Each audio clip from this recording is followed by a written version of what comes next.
औज़ुबिल्लाहिमिनश्शैतानिर्रजीम बिस्मिल्लाहिर्रहमानिर्रहीम। अस्सलाम वालेकुम, मैं हूं आपकी टीचर सैयदा फ़िज़ा कौसर गिलानी। तो आज हम यूनिट नंबर 1 की ऑब्जेक्टिव एक्सरसाइज को करेंगे।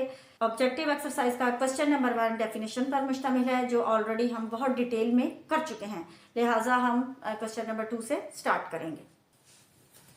तो चलिए क्वेश्चन नंबर 2 स्टार्ट करते हैं।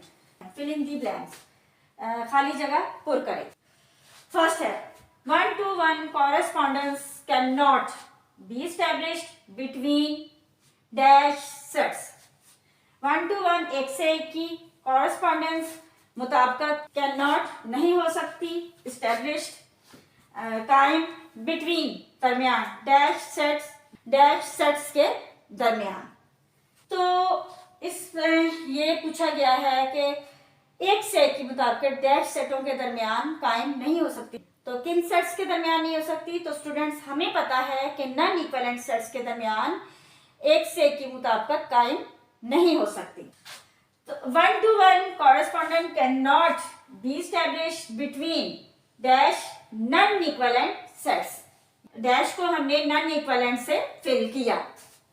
सेकंड है dash means a specific property of an object that enables it to be an element of a set or not। इस fill in the blanks में ये कहा गया है कि किसी ऑब्जेक्ट की खास खूबी की वजह से हम उसे सेट का मेंबर या एलिमेंट करार दें या ना दें।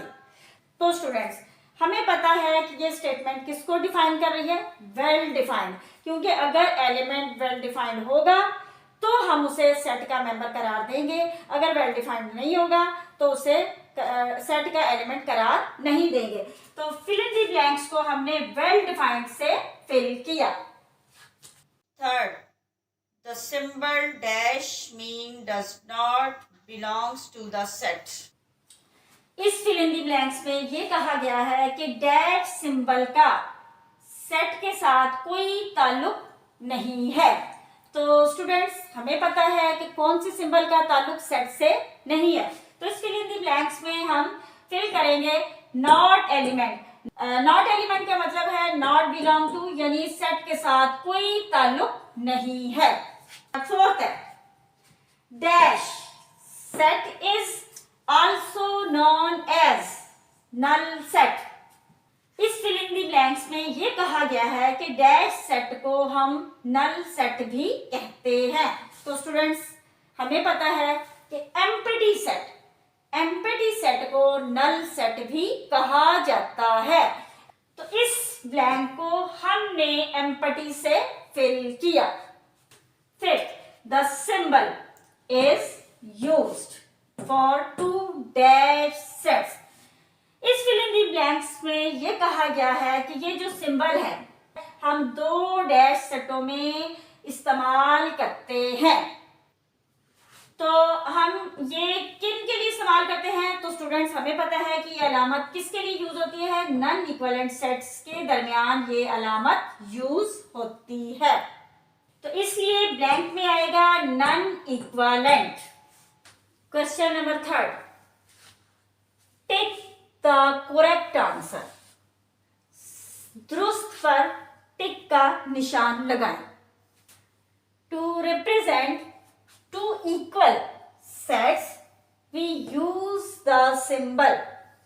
इसमें पूछा गया है कि दो सेट्स को मसावी करने के लिए हम कौन सी सिंबल को या कौन सी अलामत को यूज करते हैं, इस्तेमाल करते हैं। A equivalent, B proper subset, C subset, D equal यानी बराबर। तो स्टूडेंट्स, हम कौन सा सही है? डी। तो हम डी पर टिक करेंगे क्योंकि मसावी सेट या इक्वल सेट को जाहिर करने के लिए हम इक्वल यानी बराबर की अलामत इस्तेमाल करते हैं। Second, to write an empty set we use the symbol. इसमें कहा गया है कि एम्प्टी सेट को लिखने के लिए हम कौन सी अलामत इस्तेमाल करते हैं? तो फर्स्ट है ए एलिमेंट, बी सबसेट, सी एम्प्टी सेट यानी 5 और डी इक्विवेलेंट सेट। हम किस पर टिक करेंगे? हम सी पर टिक करेंगे, क्योंकि एम्प्टी सेट को जाहिर करने के लिए हम ये अलामत 5 इस्तेमाल करते हैं।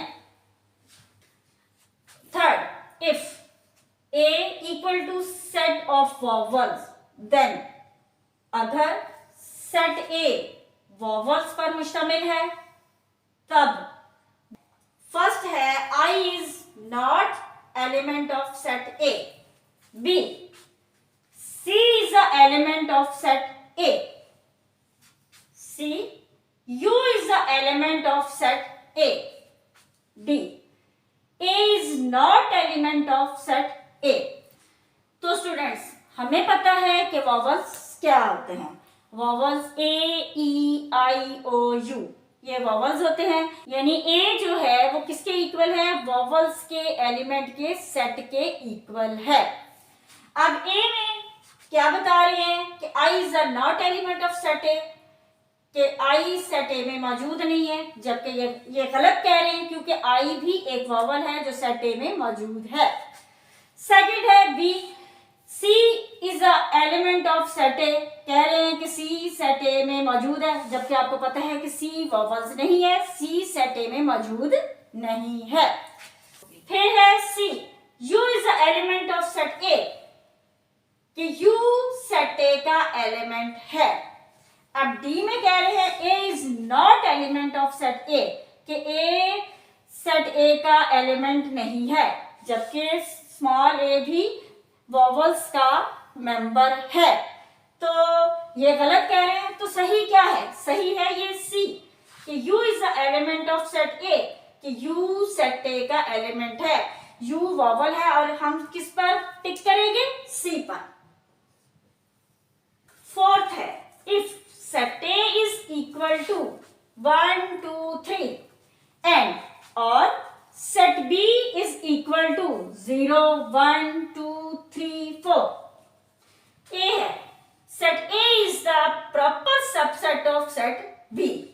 Second B है A set A is equal to set B। C है set A is subset of set B। D है set A is equivalent to set B। तो स्टूडेंट्स इसमें A is a subset of set B correct है, तो हम C पर टिक लगाएंगे। देखें कि सेट A के तीनों एलिमेंट 1 2 3 सेट B में मौजूद हैं, इसलिए set A is the subset of set B, इसलिए सेट A सेट B का सबसेट बन रहा है। Number 5 this set is non edge, इसमें कहा गया है कि ये सेट कहलाता है।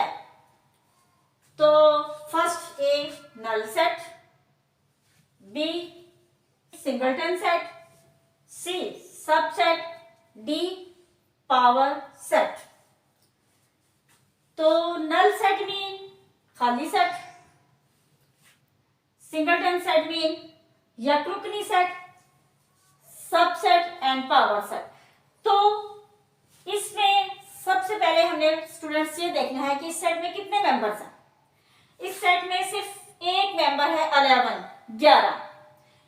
सिर्फ जिस सेट में सिर्फ एक मेंबर हो उसे हम यकृतनी सेट या सिंगलटन सेट कहते हैं। तो हम बी पर टिक लगाएंगे, singleton set. Number 6 to represent the equivalent sets we use the symbol। इसमें कहा गया है कि इक्विवेलेंट सेट को जाहिर करने के लिए हम सिंबल का इस्तेमाल करते हैं। फर्स्ट ए इक्वल बराबर, बी एलिमेंट रुकन, C proper subset, D equivalent sets. हम डी पर टिक लगाएंगे क्योंकि ये मुताबिकत की अलामत है, यानी इक्विवेलेंट सेट की अलामत है। इक्विवेलेंट सेट को हम इस अलामत से जाहिर करते हैं। ये थी ऑब्जेक्टिव एक्सरसाइज जो कि कंप्लीट होगी और इसके साथ ही आज यूनिट नंबर 1 कंप्लीट हुआ। मैं उम्मीद करती हूँ कि यूनिट नंबर 1 आपको अच्छे से समझ आ गया होगा। कहीं अगर यूनिट नंबर 1 में कहीं भी आपको किसी भी एक्सरसाइज में या कहीं भी कोई प्रॉब्लम है या कुछ समझ नहीं आया तो आप कमेंट में अपनी प्रॉब्लम मेरे साथ ज़रूर शेयर कीजिएगा। तो उम्मीद करती हूँ कि आज की वीडियो भी आपको बहुत पसंद आई होगी। तो हमारे इस चैनल को लाइक और सब्सक्राइब ज़रूर कीजिएगा और साथ ही बेल आइकन का बटन प्रेस करके ऑल पर क्लिक कीजिएगा। तो इंशाल्लाह नेक्स्ट वीडियो में यूनिट नंबर 2 के साथ मिलेंगे। तब तक के लिए अल्लाह हाफिज़।